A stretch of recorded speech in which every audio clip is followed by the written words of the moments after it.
இப்பொழுது நம்மளுடன் மூத்த பத்திரிகையாளர் டெல்லியிலிருந்து டெல்லி ராஜகோபால் இருந்திருக்கிறார். சார் வணக்கம். வணக்கம். நமஸ்காரம் நமஸ்காரம் நமஸ்காரம் சார். நீங்க வந்து ஜெய் ஸ்ரீராம் ஜெய் ஸ்ரீராம். வட இந்தியாவில் குறிப்பாக டெல்லி, உத்தரப்பிரதேசம், பீகார் போன்ற இடங்களில் தெருக்கு தெரு, மூளைக்கு மூளை, கடைக்கு கடை, மார்க்கெட்டுக்கு மார்க்கெட், எங்கு சென்றாலும் ராம் ராம் ராம் தான்.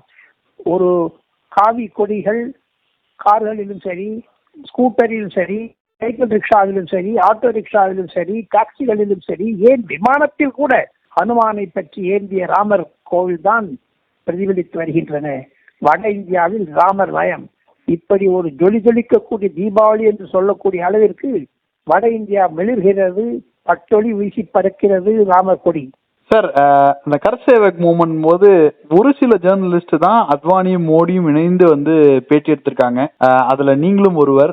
இன்றைக்கு அந்த விஷயம் வந்து நடந்து முடிஞ்சிருக்கு அப்படின்ற போது, நடந்து முடிய போது இன்னொரு லெஸ் தென் ஃபியூ ஹவர்ஸ் தான் இருக்கு. உங்களுக்கு எப்படி இருக்கு சார் மனசார? ரொம்ப உணர்ச்சி வதப்பட்டிருக்கிறது. இன்றைய தினத்தில் TR பாலு, திராவிட முன்னேற்ற கழக அமைச்சர், சுப்ரீம் கோர்ட்டில் ராமர் என்பவர் ஒரு மாயை, மித் என்று ஒரு அபிடவிட்டை ஃபைல் செய்தாரோ என்று மு. கருணாநிதி அவர்கள் முதலமைச்சராக இருந்த பொழுதும் ராமர் ஒரு இன்ஜினியரா என்று கேட்டார்களே, அவர்களுக்கு நரேந்திர மோடி கொடுக்கக்கூடிய சாட்டை அடி என்று தான் வட இந்தியாவில் பல பாஜகவினரும் சரி, ஆன்மீகரும் சரி, சனாதனிகளும் சரி வர்ணிக்கிறார்கள்.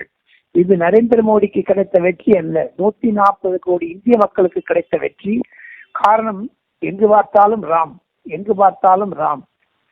உங்களுக்கு உடல்நிலை சரியில்லையா, தாங்களே சொல்லிக்கொள்ள அடே ராமா அப்படி என்று தான். அதையும் தவிர வயிற்று வழியா, நல்வா, எதுவாக இருந்தாலும் சரி, ராமர் என்பது அவருடைய வாக்கில் இருக்கக்கூடியது, அயோத்தியை. அதையும் தவிர சென்னையில், தமிழகத்தில், தென்னிந்தியாவில் இருக்கக்கூடிய ராமர் கோவில்கள் எல்லாரும் கட்டியம் வாசிப்பார்கள். அந்த கட்டியத்தில் அயோத்தியை பற்றித்தான் சொல்வார்கள். மதுராந்தகம் ஏரி காத்த ராமருக்கு சென்றால் அங்கு கூட கட்டியம் வாசிப்பார்கள். ஆனால் இதையெல்லாம் மூடி மறைத்தது திராவிட முன்னேற்ற கழகமும் அண்ணா திராவிட முன்னேற்ற கழகம் சேர்ந்து. அம்மையார் ஜெயலலிதா உயிருடன் இருந்த பொழுது அந்த அம்மையாரும் அதிமுகவுடைய தேர்தல் அறிக்கையில் குறிப்பிட்டிருந்தார் ராமர் கோவிலை பற்றி. ஆனால் எடப்பாடி பழனிசாமி அதை மறந்து விட்டார். அது ஒரு மாபெரும் ஜெயலலிதாவுக்கு செய்யக்கூடிய இன்னல்கள், துரோகம் என்று தான் பலர் வர்ணிக்கிறார்கள். இதுதான் என் மனதில் வருகிறது. அத்வானி செய்தது, அடல் பிஹாரி வாஜ்பாய் செய்தது, டாக்டர் முனி மனோகர் ஜோஷி செய்தது, பங்காரு லட்சுமணன், குஷாபாவ் தாக்கரே, வெங்கையா நாயுடு போன்ற சீனியர் தலைவர்கள் எல்லாம் செய்த தியாகத்தினுடைய காரணம் தான் 2019 பாஜகவிற்கு 353 சீட் வந்து ஜெயித்தார்கள். அதனுடைய தாக்கம் தான் இன்று இந்தியாவில் ராமர் கோவில் திறக்கப்பட இருக்கிறது நாளை. சார், நீங்க தமிழக மக்களுக்கு ஒரு செய்தி சொல்ல வேண்டும். இந்த தருணத்தில் என்ன சொல்ல போறீங்க? ஜெய் ஸ்ரீராம்.